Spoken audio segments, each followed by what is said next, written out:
3 weeks at Sanctuary Station had transformed Kara in ways Marcus hadn't expected.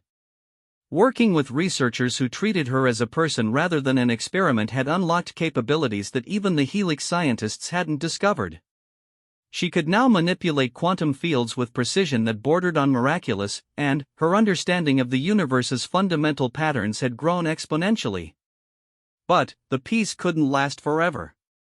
"They're coming," Dr. Chen announced as she burst into the main laboratory where Kara was demonstrating her ability to phase shift small objects through solid matter. "Helix Corporation. They've found us." Marcus moved immediately to the observation windows, where he could see a massive corporate dreadnought dropping out of hyperspace near the station. Its weapon systems were already powering up, and smaller assault craft were launching from its bays. "How many?" he asked, falling back into military patterns of thought. "Too many," Dr. Chen replied. "But that's not the worst part. Our long-range scanners are detecting something else. They're not just here for Kara." "What do you mean?" Dr. Chen activated a holographic display that showed the corporate ship in detail. "Look at the medical bays. They're configured for transport of multiple subjects. They've brought others." Kara had gone very still, her head tilted in that characteristic listening pose. "I can feel them," she said quietly. "Others like me. But different. Broken in ways I never was." The truth hit Marcus like a physical blow. "They've made more of you." "Not successfully," Kara said, and there was pain in her voice. "They're in agony. The process was forced, incomplete. They're being used as weapons, but the cost is destroying them from the inside." The station's defense systems activated, energy shields flaring to life around the massive structure. But Marcus knew they wouldn't hold for long against a corporate dreadnought. Sanctuary Station was a research facility, not a military installation. "There's something else," Dr. Chen said, her face pale as she read incoming data streams. "They're broadcasting a message. They're demanding Kara's immediate surrender, and they're threatening to begin orbital bombardment if we refuse." "How long do we have?" Marcus asked. 15 minutes, Dr. Chen replied. Marcus turned to Kara, who had moved to stand at the center of the laboratory. Around her, the quantum field generators were humming with increasing intensity, responding to her proximity in ways their designers had never intended. "What are you thinking?" he asked her. Kara's face was serene, but Marcus could see the weight of decision in her posture. "I'm thinking about Tommy," she said. "About what he did to save me. About whether I have the courage to do the same for the others." "Kara, no," Marcus said, understanding immediately what she was considering. "There has to be another way." "Maybe," she said. "But not one that doesn't risk everyone on this station." She moved to the main quantum field generator, placing her hands against its crystalline surface. Immediately, the entire laboratory began to resonate with harmonic frequencies that made the air itself shimmer. "I've been practicing," she said to Dr. Chen and the assembled researchers. "Learning to extend my field manipulation beyond local space. I think I can reach their ship from here." "The distance is enormous," Dr. Chen protested.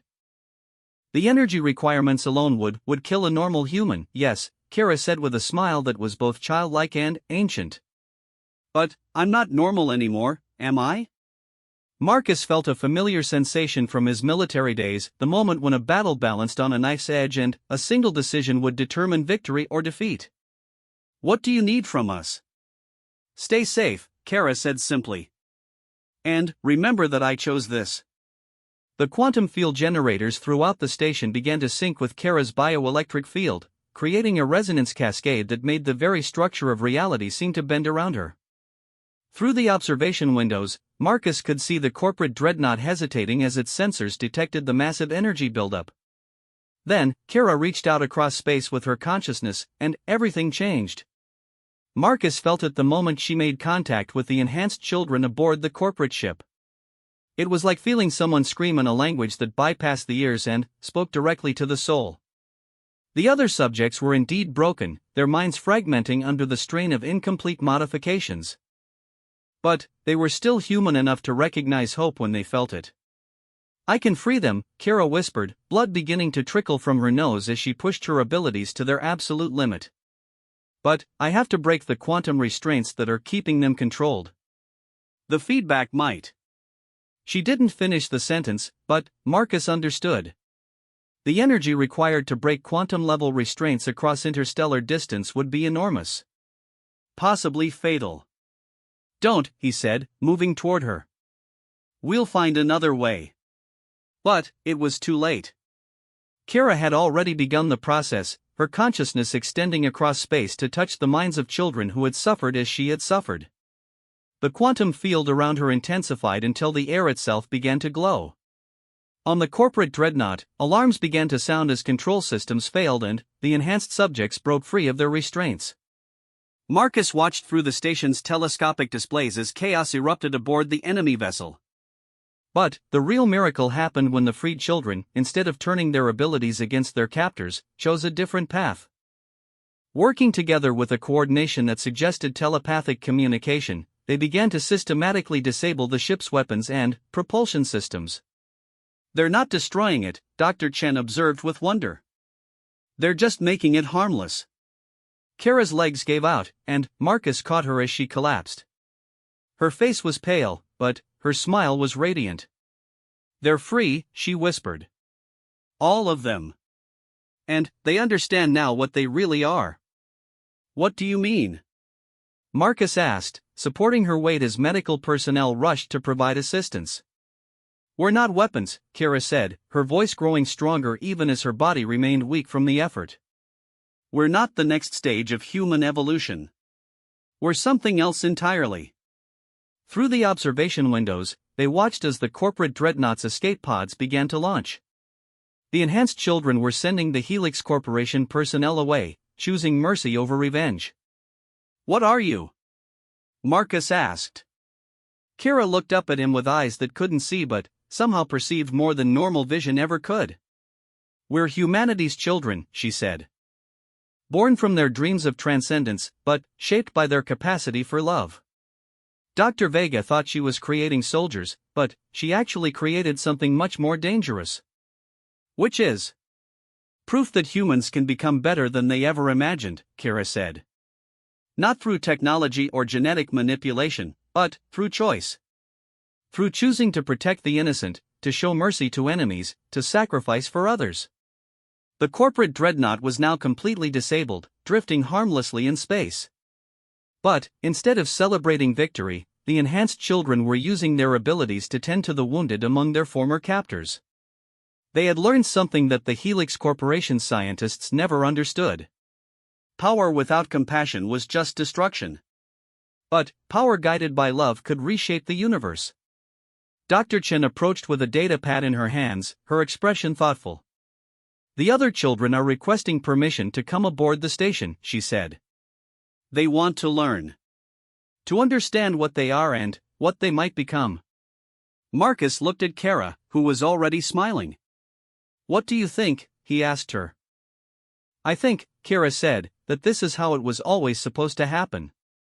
Not in some corporate laboratory with needles and machines and fear. But here, with people who care. With family." As the first of the rescue shuttles docked with Sanctuary Station, Marcus realized that he had witnessed something unprecedented in human history. Not just the creation of enhanced humans, but their transformation from weapons into healers. From subjects into teachers. From experiments into hope itself. The children who emerged from the shuttles were damaged, traumatized, and still learning to control abilities that defied conventional physics. But they were also proof of something that Dr. Vega and her colleagues had never understood. Humanity's greatest strength wasn't its technology or its adaptability or its aggression. It was its capacity to choose love over fear, mercy over vengeance, protection over destruction. And now that strength had been amplified beyond measure. Watching Kara work with the other children, teaching them to heal instead of harm, Marcus understood that the future of human evolution wouldn't be determined in corporate laboratories or military installations. It would be determined by choices made by children who had suffered the worst that humanity could inflict, and had chosen to respond with the best it could offer. The galaxy was about to discover that when you tried to turn human children into weapons, sometimes you accidentally created angels instead. And angels, Marcus reflected as he watched the rescued children laugh together for perhaps the first time in their lives, were far more dangerous to evil than any weapon ever forged. The corporate scientists had sought to create the next stage of human evolution. Instead, they had created something infinitely more precious, living proof that evolution and love were not opposing forces, but the same force expressed in different ways. The future, Marcus realized, was going to be very interesting indeed. The journey to New Haven Colony took 4 days through hyperspace, though Marcus quickly lost track of time in the ship's artificial environment. The vessel was more sophisticated than anything he had ever imagined, with rooms that reconfigured themselves based on need and food synthesizers that could create perfect replicas of Earth cuisine. Dex delighted in showing Marcus how everything worked, his young hands dancing over control panels with the confidence of someone who had grown up with this technology. "This button makes gravity lighter," he explained, pressing a panel that made Marcus feel suddenly weightless. "And this one creates music from starlight." Beautiful melodies filled the ship as they passed through different cosmic phenomena. Binary stars produced harmonious chords, while nebulae created haunting solo arrangements that seemed to echo through Marcus's bones. "How do you know all this?" Marcus asked his son. "Mom taught me. She said understanding the ship was important because someday we might need to fly it ourselves." Marcus glanced at Zara, who was monitoring their course from the pilot's station. "Emergency protocols?" "The Unity movement operates in secret," she explained without looking away from her displays. "Every family member learns essential skills. Even Kara can pilot this ship if necessary." The thought sobered Marcus. He was entering a world where his children had learned skills for survival that he couldn't even comprehend. They had grown up as refugees, always ready to run, always prepared for the worst. "Tell me about the other humans on New Haven," Marcus said, settling into the seat next to Zara. "Dr. Sarah Kim was one of the first," Zara replied, her fingers adjusting navigation controls with practiced ease. "She married a Corinthian researcher and they have twin daughters. Sarah established the colony's medical facilities and trained hybrid children in emergency care." "Hybrid children?" "Children like Kara and Dex, with parents from different species. They often develop abilities that neither parent possesses fully. Kara, for instance, can see electromagnetic patterns that are invisible to both humans and pure Zeltharians." Marcus watched his daughter, who was reading a book that displayed text in floating holographic letters above its pages. "Is that why you learned to read Zeltharian script so quickly?" Kara looked up. "I don't really read it the same way you do, Dad. I see the meaning as colors and patterns. Each word has its own light signature." "Show me," Marcus said. Kara activated a small device and projected Zeltharian text into the air between them. To Marcus, it looked like elegant curved symbols flowing across an invisible page. But, as Kara began to read, the symbols lit up in different colors: blue for nouns, green for verbs, gold and yellow for emotional concepts. "The word for love always glows warmest," she said, pointing to a symbol that pulsed with warm amber light. "And words for sadness are always cold blue." Marcus realized he was seeing his daughter's unique perception of language, something that existed nowhere else in the universe except in the minds of hybrid children like her. "What about Dex?" he asked. "What can he do?" "Watch," Dex said, extending his legs until he was nearly 9 feet tall. But, instead of just growing longer, his legs seemed to become more flexible, bending in ways that human legs never could. He moved through the ship's cabin like a dancer, reaching high storage compartments and navigating around furniture with impossible grace. "Zeltharian flexibility with human determination," Zara said proudly. "He can squeeze through spaces that would challenge either species individually." During their second day of travel, Marcus began to understand the scope of the Unity movement. Zara showed him communications from 17 different colonies where human alien families had established communities. Each colony specialized in different activities, some focused on research, others on art, still others on developing new technologies that blended different species' capabilities. New Haven is unique because it was designed specifically for families, Zara explained. Most mixed colonies emerged from research stations or trading posts. But New Haven was planned from the beginning as a place where children could grow up understanding both their heritages. How many species live there? 7 different species now, though humans and Zeltharians are the largest groups. The Vex contribute their musical abilities to colony communications. The Corinthians help with environmental management because they can change their body chemistry to adapt to different atmospheric conditions. Marcus studied the data Zara showed him. New Haven colony supported over 60,000 beings, with children making up nearly 30% of the population. Schools operated on flexible schedules to accommodate different species' learning patterns. Work assignments rotated based on each individual's natural abilities and interests. It sounds almost too good to be true, Marcus admitted. Every society has problems, Zara said honestly. We have disagreements about resource allocation, disputes between different cultural approaches to child rearing, occasional conflicts when species' natural behaviors clash with each other. Such as? Vex children communicate primarily through music, which can overwhelm human children who aren't accustomed to constant melodic input. Corinthian teenagers go through a phase where they involuntarily change colors based on their emotions, which can be socially awkward in mixed groups. Kira laughed. My friend Zeph turned bright orange for 3 weeks because she had a crush on a human boy. Everyone knew exactly how she felt just by looking at her. How did you handle feeling different growing up? Marcus asked his children. We didn't really feel different, Dex replied. Everyone on New Haven is mixed somehow. Even the pure species families have adopted children from other species or married into mixed families. The only time we felt different was when we met other Zeltharian children who had never been around humans, Kira added. They thought our dark eyes were strange, and they couldn't understand why we couldn't hear certain sound frequencies that are normal for Zeltharians. Marcus began to appreciate how normal his children's extraordinary lives had become to them. They spoke casually of friends who could change colors, classmates who communicated through music, and neighbors whose natural lifespans were 3 times longer than humans. On their 3rd day, they encountered a council patrol ship. Warning signals filled the cabin as Zara's hands flew over the control panels. Everyone to emergency stations, she ordered, her calm voice betraying only the slightest tension. Marcus strapped himself into a crash seat while the children secured loose items throughout the ship. Through the forward view screen, he could see the angular gray shape of a council vessel, its hull bristling with weapons and scanning equipment. Are we going to fight them? Marcus asked. We're going to hide, Zara replied, engaging what she called the ship's ghost protocol. The cabin lights dimmed, and Marcus felt a strange tingling sensation as their vessel's electromagnetic signature was masked. Council ships scan for standard engine emissions and life signs, Zara explained quietly. But this ship was built by the Unity movement. Its power systems mimic natural cosmic phenomena. On the scanner display, Marcus watched their ship's signal blend with the background radiation of nearby stars. To the Council sensors, they would appear to be nothing more than space debris drifting between systems.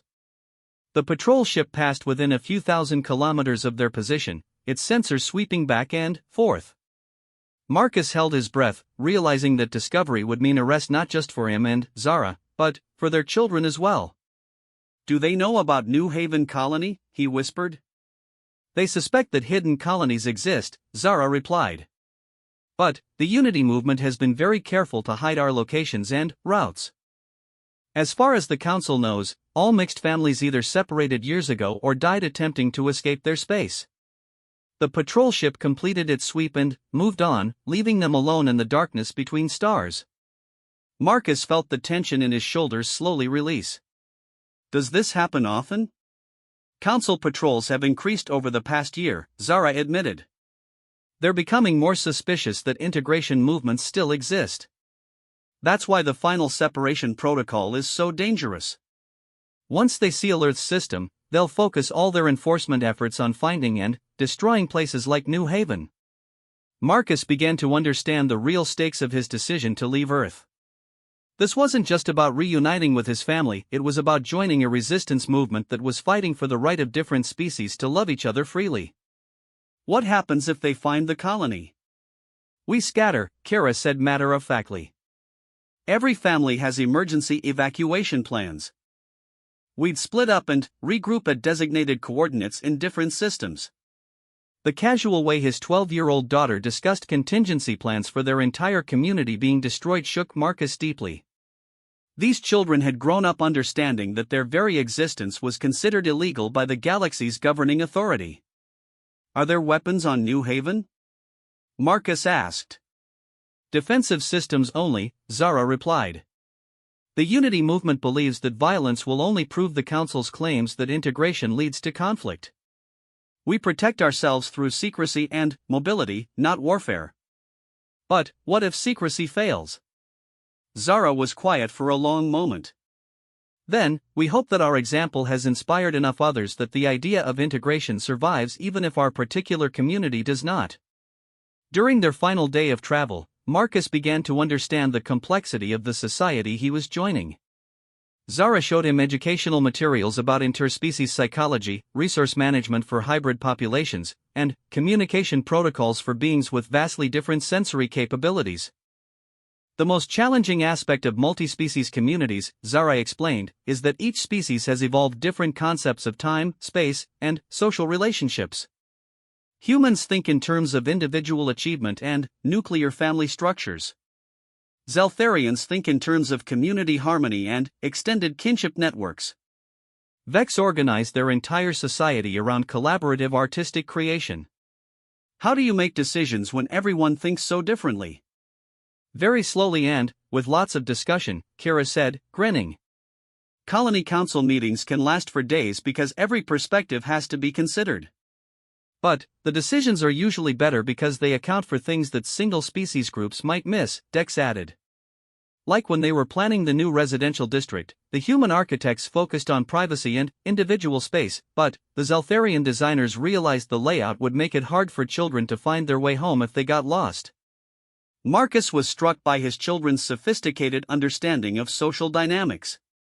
They had grown up navigating complex cultural differences as a normal part of daily life. What will my role be when we arrive? Marcus asked Zara. That depends on what you want to contribute, she replied. Your mechanical skills would be valuable in the engineering district, but there are other possibilities. Some humans have become cultural liaisons, helping new refugees understand how to adapt to multi-species living. Others work in education, teaching human concepts to alien children and vice versa. I just want to be useful, Marcus said. I don't want to be the human who couldn't adapt. Dad, Kira said seriously, you already adapted once. You fell in love with Mom when everyone said human-alien relationships were impossible. You learned our language and customs. You helped raise us when we were little. That's harder than anything you'll face on New Haven. As they dropped out of hyperspace and New Haven Colony appeared on their viewscreen, Marcus felt his breath catch in his throat. The reality was even more beautiful than the holographic projection Kara had shown him back on Earth. The colony existed on a massive space station that orbited a gas giant with spectacular rings. But, calling it a space station didn't do it justice. It was more like a floating city, with towering spires connected by graceful bridges, gardens that seemed to grow in zero gravity, and docking bays that could accommodate vessels from dozens of different species. Home, Dex said simply, pressing his face against the viewscreen. As their ship approached the docking ring, Marcus could see beings moving through transparent corridors throughout the station. Some were clearly human, others obviously alien, but many appeared to be combinations he couldn't readily identify. Are you ready for this? Zara asked, her hand finding his. Marcus looked at his family, then, at the impossible city they called home. 7 years ago, he could never have imagined that such a place existed. Now he was about to become part of it. I'm ready, he said, and meant it. The ship settled into its docking bay with barely a tremor, and Marcus felt artificial gravity take hold. In a few moments, he would step onto an alien space station and begin a new life as a citizen of the galaxy. But first, He wanted to hold his family close and marvel at the fact that impossible dreams sometimes do come true, even if they come true in ways you never expected. The airlock cycled open, and Marcus Chen stepped into his future among the stars. The first person to greet Marcus as he stepped off the ship was Dr. Sarah Kim, a woman in her 50s with graying hair and laugh lines around her eyes. She wore a medical uniform that seemed to shift colors slightly as she moved, adapting to the ambient lighting of the docking bay. "You must be Marcus," she said, extending her hand. "Zara has told us so much about you. Welcome to New Haven." Behind Dr. Kim stood her twin daughters, both around 16 years old. Marcus could immediately tell they were half Corinthian. Their skin had a subtle ability to reflect the colors around them, and their eyes were larger than typical human proportions. One of them stepped forward with a confident smile. "I'm May, and this is my sister Lynn," she said. "We've been looking forward to meeting Kara and Dex's father. They've been talking about you for weeks." Marcus felt a mixture of nervousness and curiosity as he shook hands with the first hybrid children he had met besides his own. Their handshake felt completely normal, but he could see their skin responding to his touch, taking on a warmer hue that he somehow understood meant friendliness. "How long have you lived here?" Marcus asked. "Since we were 7, Lynn replied. "Mom and Dad were part of the original planning committee for New Haven. We helped test the early educational programs and social integration protocols." As they walked through the docking bay, Marcus was amazed by the diversity of beings around them. He saw tall, graceful Zeltharians working alongside stocky, four-armed Rigelians. A group of Vex children played a game that involved creating complex musical patterns with their voices, while human children watched and tried to imitate the sounds. "The adjustment period is usually about 6 months, Dr. Kim explained as they moved through the station's corridors. "That's how long it takes most newcomers to feel comfortable with the basic rhythms of multi-species living." "What's the hardest part?" Marcus asked. "Different concepts of personal space and privacy," she replied immediately. "Humans are used to having private thoughts and private conversations. But Vex communicate constantly through background music, even when they're not actively talking. Zeltharians share emotional states through pheromone releases that they can't always control. Corinthians express their feelings through skin color changes." "It sounds overwhelming." "It is, at first. But you learn to read the signals, and, more importantly, you learn to communicate your own needs clearly. Mixed communities only work when everyone is very honest about their comfort levels and boundaries." They entered a central plaza area where Marcus got his first real sense of the station's scale. The ceiling stretched up several stories, with walkways and gardens at different levels.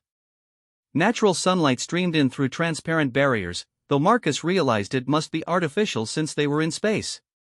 "Solar collectors and light diffusion systems," May explained, noticing his confusion. "Dad helped design them." The Corinthian ability to process different light spectrums was essential for creating lighting that works for all species. Marcus watched a maintenance crew working on an air filtration system. The team included a human woman, 2 Zeltharians, and a Vex whose musical communication seemed to coordinate their efforts better than any spoken language could have. "Everyone contributes according to their abilities," Dr. Kim said. "But we're also very careful to make sure that no species becomes overly dependent on another. Mixed communities fail when they develop hierarchies based on natural advantages." "What kind of work will I be doing?" "That's up to you, but we have several options. The engineering district always needs people with mechanical experience. We also have a cultural adaptation program that helps new families integrate. Some humans have become teachers, showing alien children how human technology works." Zara appeared at Marcus's elbow. "I thought you might like to see our family's quarters before making any career decisions," she said with a smile that was both nervous and hopeful. Their home was located in the residential district, a series of connected modules that could be customized for different family structures and species needs. As they approached their door, Marcus noticed that each family's entry was marked with symbols representing the species of its occupants. There showed human and Zeltharian characters intertwined. "We designed it while you were away," Kira said, opening the door with obvious pride. Mom let us choose the layout. The interior was larger than Marcus had expected, with high ceilings and windows that provided a view of the gas giant they orbited. The furniture was clearly designed for multiple species, chairs that could adjust height and configuration, tables with surfaces that could display information or entertainment, lighting that could shift spectrum based on activity. "This is your workshop," Dex said, leading Marcus to a room filled with tools and equipment he didn't recognize. Mom said you always liked building things with your hands. Marcus ran his fingers over a workbench that seemed to anticipate his needs, extending tool arrays and adjustable surfaces as he moved around it. "This is incredible. Where did you get all this equipment?" "Trade agreements with the Regelian Industrial Collective," Zara replied. "They value our theoretical research, and we value their manufacturing capabilities. Everything here was designed specifically for human scale hands and human problem-solving approaches." "What would I build here?" "Whatever the colony needs," Kara said. "Custom equipment for hybrid children who don't fit standard designs, modifications to alien technology so humans can use it, new inventions that nobody has thought of yet." Marcus realized that his children had planned this workshop with the same care they might have planned a birthday surprise. They had thought about his needs, his interests, his desire to contribute meaningfully to their community. "Can I show you something else?" Zara asked, leading him to the master bedroom. The space was designed for Zeltharian sleep cycles, with lighting that could simulate the aurora-like patterns of her homeworld's night sky. But it also included human touches, a reading nook with books in English, a desk where Marcus could work on small projects. "I kept your side of the bed empty for 7 years, Zara said quietly. "Even when it seemed impossible that you would ever fill it." Marcus felt the enormity of what she had sacrificed for their family. She could have found another partner, built a new life, raised their children as a single parent. Instead, she had held on to hope and worked actively to create a future where their family could exist. "I have something to show you too," Marcus said, pulling out one of the photo albums he had brought from Earth. They sat together on the bed as he showed her pictures of his life on Earth during their separation. His cabin in the mountains. The garage where he worked. The sparse, lonely existence he had built around the hope of their return. "You live like a monk," Zara observed, her finger tracing a photo of his nearly empty living room. "I couldn't see the point of building a life without you in it," Marcus replied. "Everything I did was just marking time until you came back."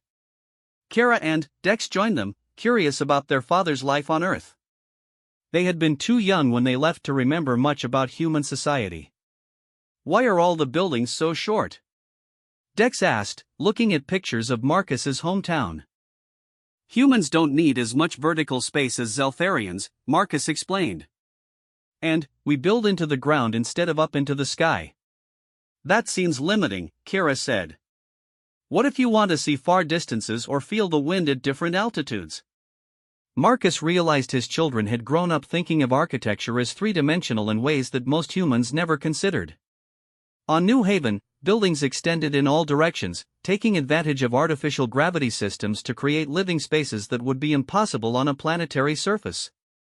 Over the next few days, Marcus began to understand the social rhythms of multi-species living. Mealtimes were staggered because different species had different nutritional needs and eating schedules. Work shifts operated on overlapping cycles to accommodate beings with different natural sleep patterns.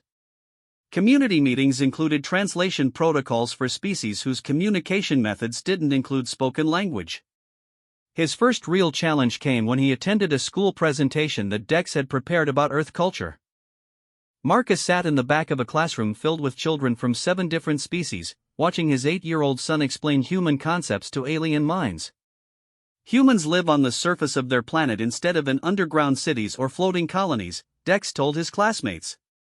"They get energy from eating plants and animals instead of absorbing radiation directly." A young Vex raised her hand and asked a question in melodic tones that Marcus couldn't understand. Dex listened, then replied in a combination of English and Vex musical phrases. "She wants to know why humans don't share their emotions through music," Dex explained to his father.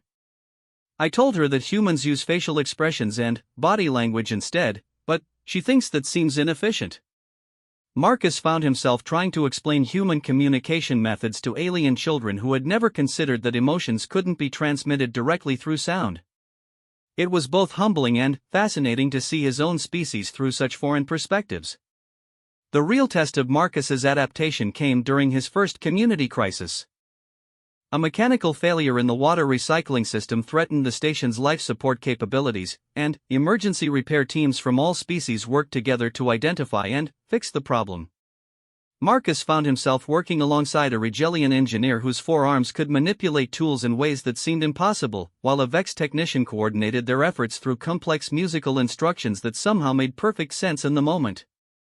Human pattern recognition is excellent for this type of diagnostic work, the Reunited explained through her translation device. Your species sees connections that others miss.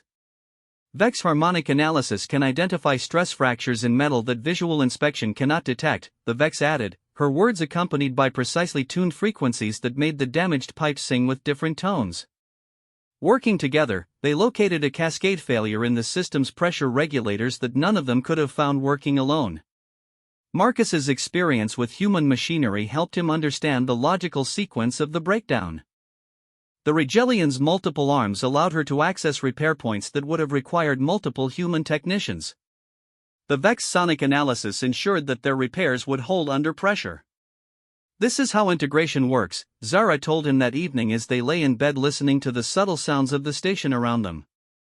Not by making everyone the same, but by combining different strengths to solve problems that no single species could handle alone. I'm starting to understand why the Council fears this place, Marcus replied. If mixed communities can outperform single species groups, it challenges their entire philosophy of separation. It challenges more than philosophy. It challenges power structures. The Council maintains control by keeping species isolated and dependent on centralized resources. Places like New Haven prove that independence and cooperation are possible. Marcus was beginning to see the political implications of his personal choice to join his family. By successfully integrating into New Haven Colony, he was helping to prove that the Council's policies were not only wrong but unnecessary. During his third week on the station, Marcus made his first real friend outside his family. Janet Walsh was a human engineer who had arrived 2 years earlier with her Corinthian husband and their teenage son. She had faced many of the same challenges that Marcus was experiencing, and she understood the specific difficulties that humans faced when adapting to multi-species living. The hardest part for me was learning to read emotional states in nonverbal species, Janet explained as they worked together on a project to modify human tools for Zeltharian hands. Humans rely so heavily on facial expressions and tone of voice that we miss most of what other species are actually feeling. How did you learn? Practice and patience. My husband spent months teaching me to recognize different Corinthian color patterns. My son learned faster than I did. Children are better at picking up new forms of communication. Do you ever miss Earth? Janet paused in her work and considered the question. I miss the simplicity of single-species interactions. There's something restful about being around people who share your basic assumptions about how the world works. But I wouldn't trade this life for that one. My family exists here. My marriage works here. My son has friends and opportunities here that would be impossible anywhere else. Marcus found Janet's perspective reassuring.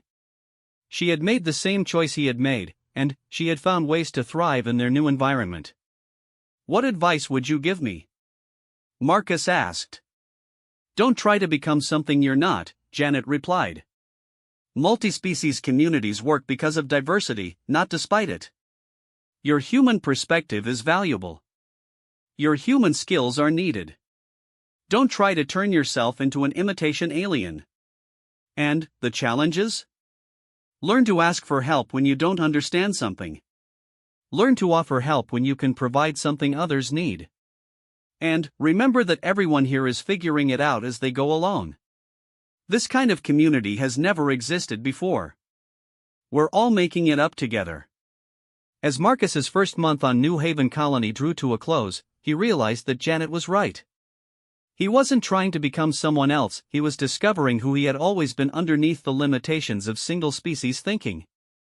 His workshop had become a gathering place where beings from different species brought problems that required creative solutions.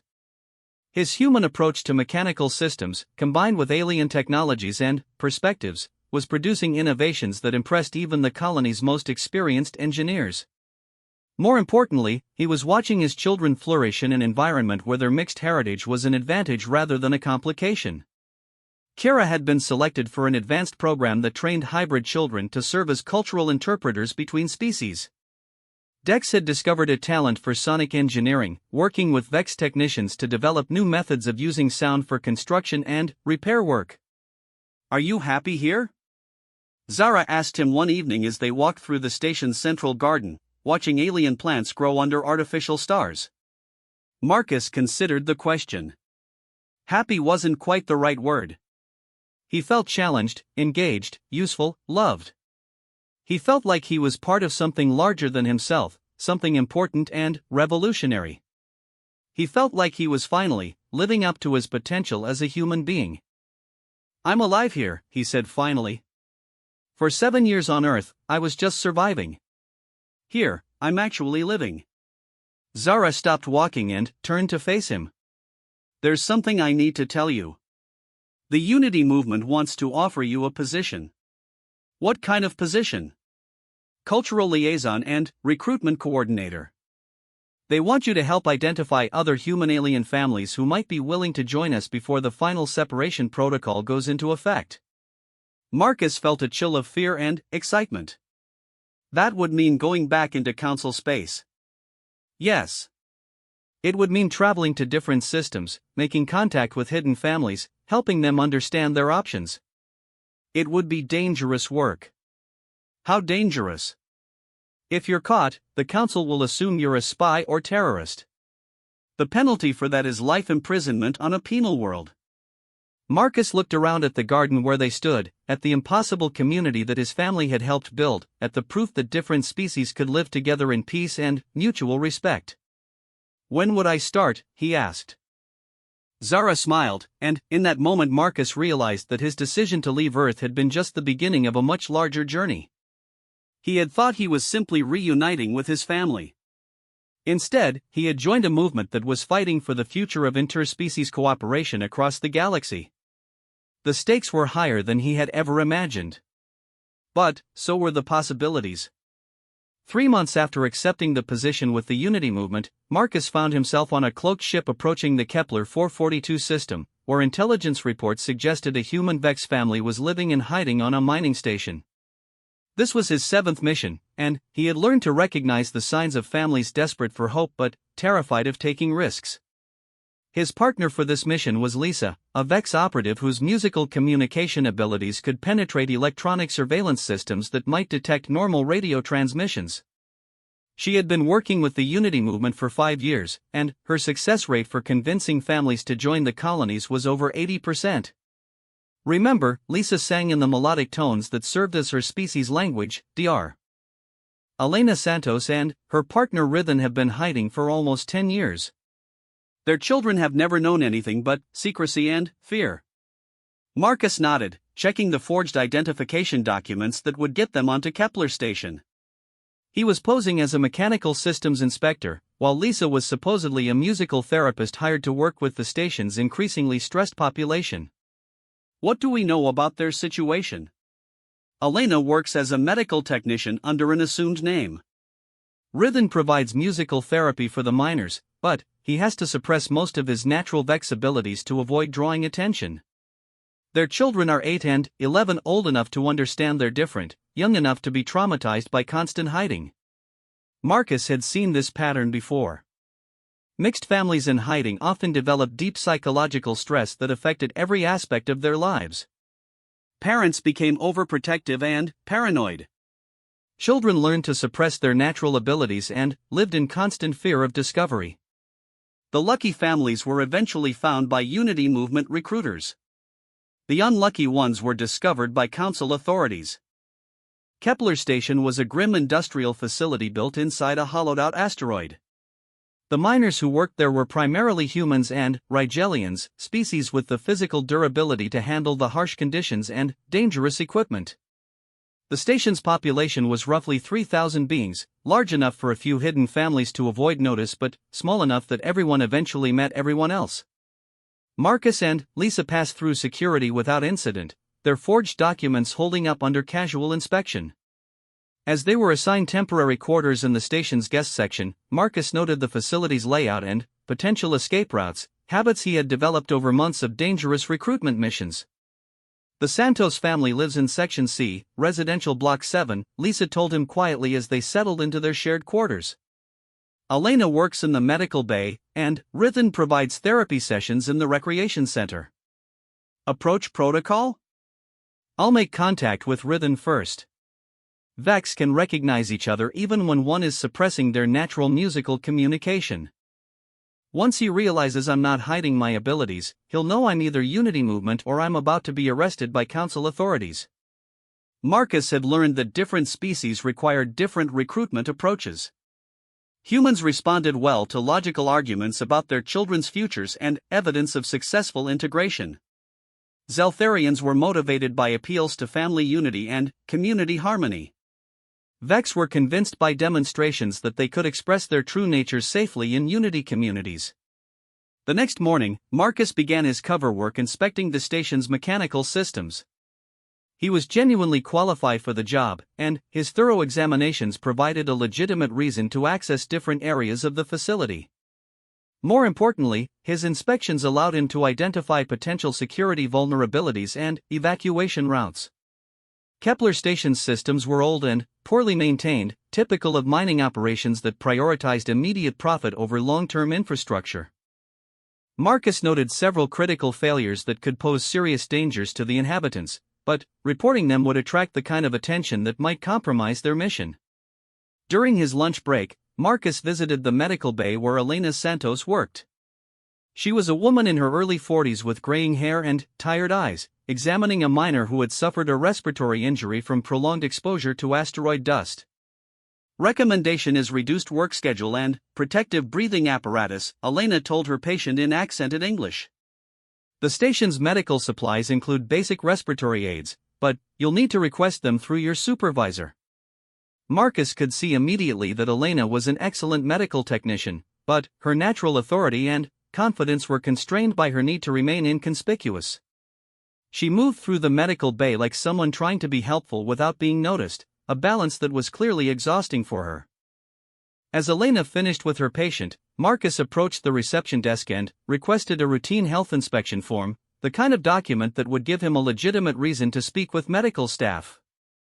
I'm conducting safety inspections throughout the station, Marcus explained. I need to verify that medical facilities meet basic standards. Elena looked up from her work and studied Marcus's face with the careful attention of someone who had learned to assess potential threats quickly. Of course, she said. What do you need to examine? For the next 20 minutes, Marcus conducted a genuine inspection of the medical bay's equipment while making casual conversation with Elena. He could sense her growing confusion as he demonstrated knowledge of medical systems that seemed unusual for a routine safety inspector. You have experience with trauma medicine, Elena observed. Your questions are very specific.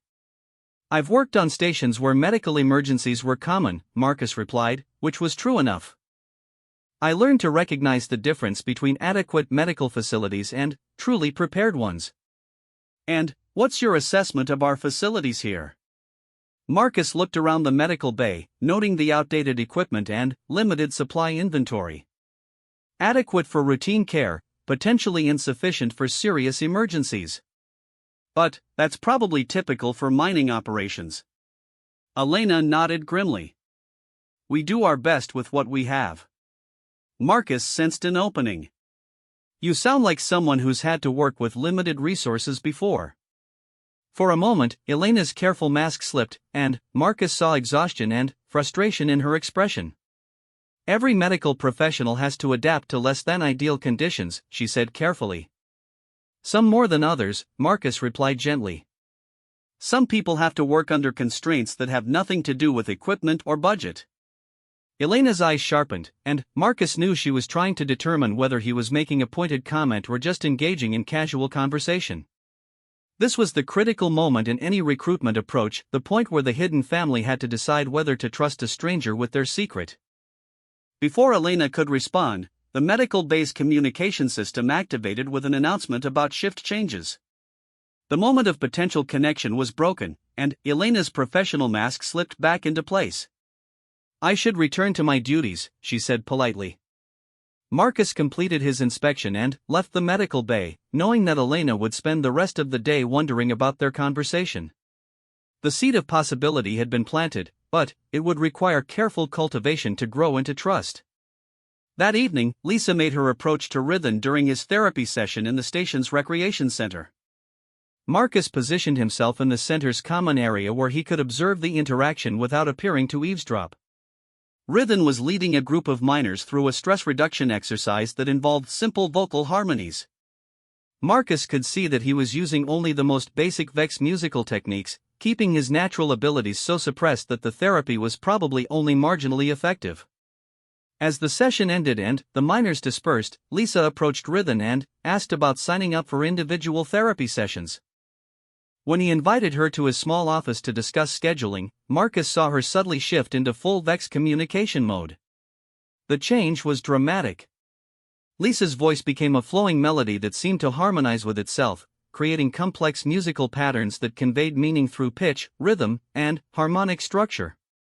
The sound was beautiful and alien, nothing like the simplified communication Reunited had been using with his human clients. Marcus couldn't understand the musical conversation, but he could see Reunited's reaction. The man's entire posture changed as he heard his own language spoken freely for the first time in years. His responses became more confident, more flowing, more essentially Vex. The conversation lasted only a few minutes, but Marcus knew that Lisa had achieved her objective. She had demonstrated that she was unity movement and that Reunited's family had options besides permanent hiding. When Lisa emerged from the office, she was smiling. Reunited remained inside, probably struggling to process the implications of their conversation. How did he react? Marcus asked quietly when they met later in their quarters. Relief, hope, terror, Lisa replied, her English carrying musical undertones that hadn't been present before. He wants to believe that escape is possible, but he's afraid to hope. 10 years of hiding has taught him that hope is dangerous. What's our next step? Family meeting. Tonight, after the children are asleep. Reunited will arrange for Elena to meet us in Storage Bay 7.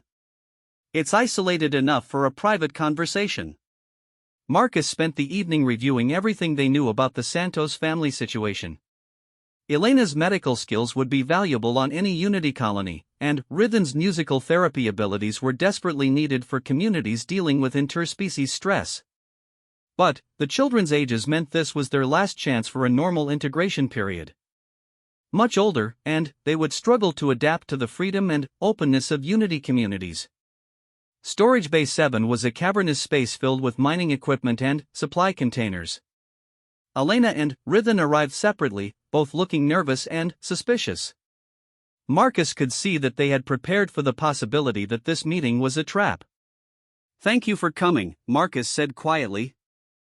"I know this requires enormous trust." "Reunited says you're from something called the Unity movement," Elena said, her voice carefully controlled. "I've never heard of it." "That's the point," Lisa replied, her musical tones adding emotional depth to her words. "We exist in secret because the Council considers interspecies families to be illegal." "But we're not illegal," Elena protested. "Hiding, yes. Fugitives, maybe. But not criminals. According to Council law, your marriage is an unauthorized genetic mixing experiment," Marcus explained gently.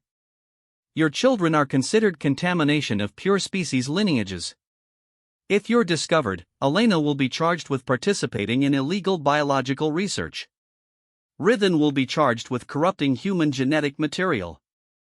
Your children will be placed in separate rehabilitation facilities designed to suppress their mixed heritage." The color drained from Elena's face. "That's barbaric." "That's Council policy," Lisa said sadly. "It's why places like New Haven Colony exist. It's why the Unity movement operates in secret. Marcus activated a small holographic projector and showed them images of New Haven, the floating city, the mixed families, the children playing freely without hiding their abilities. "This is where we live now," Marcus said. "Humans, Vex, Zeltharians, and, for other species, over 60,000 beings, including thousands of children like yours." Elena and Rithan stared at the images with expressions of wonder and disbelief. Marcus recognized the look. It was the same way he had reacted when Zara first showed him the recordings of New Haven Colony. "How is this possible?" Elena whispered. "Because we proved that the council was wrong," Marcus replied. "Mixed families don't create chaos and conflict. We create innovation and cooperation. We solve problems that single species groups can't handle alone." "But, the council. The council is planning to make this permanently impossible," Lisa interrupted. "The final separation protocol will seal every system with human populations. After that, no rescue missions will be possible." "When?" Rithan asked, his musical tones conveying urgency and fear. 8 more days, Marcus said. "This is probably the last extraction mission we'll be able to complete before the barriers go up." Elena looked at her husband, and Marcus could see years of whispered conversations and shared fears in that single glance. "What about our work here?" Elena asked. "The people who depend on us?" "The medical bay has 2 other technicians," Marcus pointed out. "And Rithan's replacement therapy sessions could be provided by the station's psychiatric services." "That's not what I mean," Elena said firmly. "We've built relationships here. People trust us. Some of the miners come to Rithan not just for therapy but because they need someone to talk to. If we disappear suddenly, they'll think we abandoned them." Marcus felt a familiar tug of admiration for the ethical dilemmas that mixed families faced. They had been forced into hiding, but they still felt responsible for the communities that had unknowingly sheltered them.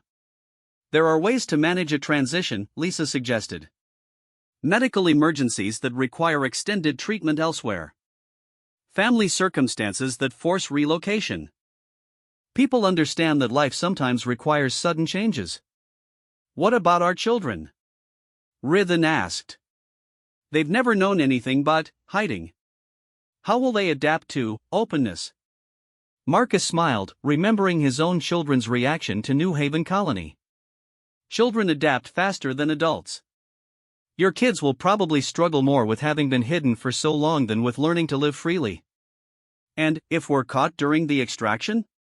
"Then, we all face arrest and permanent separation," Marcus admitted. "I won't lie to you about the risks.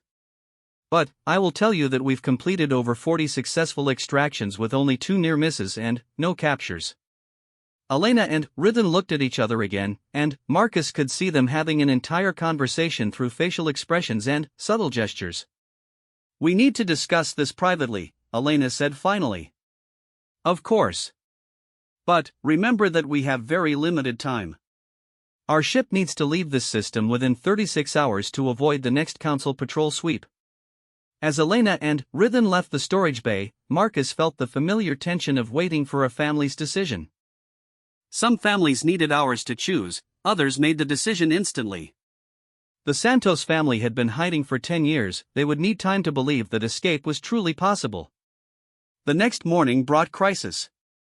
A massive excavation accident in the asteroid's mining tunnels left 17 workers trapped and injured. The station's medical facilities were immediately overwhelmed, and Elena found herself working 18-hour shifts to treat blast injuries and respiratory trauma. Marcus watched from the observation deck as Elena coordinated emergency medical responses with calm efficiency, demonstrating leadership skills that had been suppressed by years of hiding. She was clearly the most qualified medical professional on the station, but she was working under an assumed identity with limited authority. "She's magnificent," Lisa observed, her musical tones conveying admiration. "But look how she constrains herself. She could take charge of this entire medical emergency, but she doesn't dare draw that much attention." "It's killing her," Marcus replied. "She knows she could save lives if she could work freely, but freedom means risking her family's safety." The dilemma facing the Santos family suddenly became clear to Marcus. Elena and Rithan weren't just hiding from the council, they were hiding from themselves, suppressing their natural talents and abilities to avoid discovery. Their children were growing up believing that being mixed heritage meant being ashamed and afraid. "We need to show them what their children could become," Marcus said suddenly. That evening, Marcus and Lisa requested a final meeting with Elena and Rithan. This time, they brought additional materials, recorded messages from hybrid children on New Haven Colony, including video letters from Kara and Dex. "I used to hide my light side," Kara explained in her message, her eyes shimmering with the electromagnetic patterns she could perceive. "I thought it made me a freak. But, here on New Haven, it makes me special. I help engineers design systems that work better for all species because I can see energy flows that others can't detect." Dex's message showed him working with a team of Vex sound engineers, his extendable legs allowing him to reach acoustic adjustment points that no pure species child could access. "I'm not half human and half Zeltharian," Dex said with 8-year-old confidence. "I'm fully myself. I can do things that nobody else can do because I have the best parts of both species." As the messages ended, Marcus saw tears in Elena's eyes. "That's what we want for our children," she whispered. "To be proud of who they are instead of ashamed." "Then, come with us," Lisa said gently. "Let them grow up as themselves instead of as hidden secrets." Rithan spoke for the first time that evening, his words flowing in pure Vex musical communication that needed no translation. The melody conveyed determination, hope, and love in harmonies that made Marcus's eyes water despite not understanding the specific meaning. "He says yes," Elena translated unnecessarily. "We all say yes." The extraction took place during the next shift change, when movement throughout the station was normal and routine. Elena submitted a medical emergency report claiming that she needed to accompany a critically injured patient to a specialized facility. Rithan arranged for a family emergency that required immediate departure. Their children, Anna and Carlos, handled the sudden departure with the resilience of young people who had always known their lives could change without warning. They packed quickly and asked few questions, trusting their parents to make decisions that would keep them safe. As their ship cleared Kepler Station's docking ring and jumped to hyperspace, Marcus watched the Santos family begin to relax for the first time in years. Elena stopped constantly monitoring their surroundings for threats. Rithan began using his natural musical communication abilities. The children started asking excited questions about New Haven Colony and their new life. "It never gets old," Lisa told Marcus as they watched the family's transformation. "Seeing people discover that they don't have to hide anymore." "How many more families are out there?" Marcus asked. "Intelligence estimates suggest over 2,000 mixed families in this sector alone. Most of them will never know that places like New Haven exist. They'll spend their entire lives hiding, and their children will grow up ashamed of their heritage." Marcus felt the weight of responsibility settle on his shoulders. Every successful extraction saved one family but left hundreds of others behind. The final separation protocol would trap those families permanently, ensuring that their children never learned that love could cross species boundaries. "What happens after the barriers go up?" Marcus asked. "Then, we focus on the families we've saved," Lisa replied. "We build our communities, we raise our children, and we prove that integration works. Someday, the barriers will come down. When they do, we'll be ready to welcome everyone who wants to live freely." As their ship carried the Santos family toward their new life on New Haven Colony, Marcus thought about the impossible journey that had brought him to this moment. 7 years ago, he had been a lonely human mechanic waiting for a family he thought he'd lost forever. Now he was a galactic citizen working to reunite families across space and time. The Council's final separation protocol would activate in 4 days. After that, Marcus's recruitment missions would end, and his work would shift to helping New Haven Colony prepare for a future where they might be the only proof that different species could live together in peace. But, for now, he had the satisfaction of knowing that one more family would grow up free, and that Ana and Carlos Santos would learn to be proud of their mixed heritage instead of ashamed of it. In the end, that was what the Unity movement was really about, not just rescuing families from hiding, but proving that love was stronger than fear, that cooperation was more powerful than isolation, and that the future belonged to those who chose bridges over barriers. As Marcus looked out at the stars streaming past their ship, he knew that his decision to leave Earth had been just the beginning. The real journey was still ahead of them all, and it would require every bit of courage, love, and determination they could summon. But they would face it together, as families should, across all the species of the galaxy.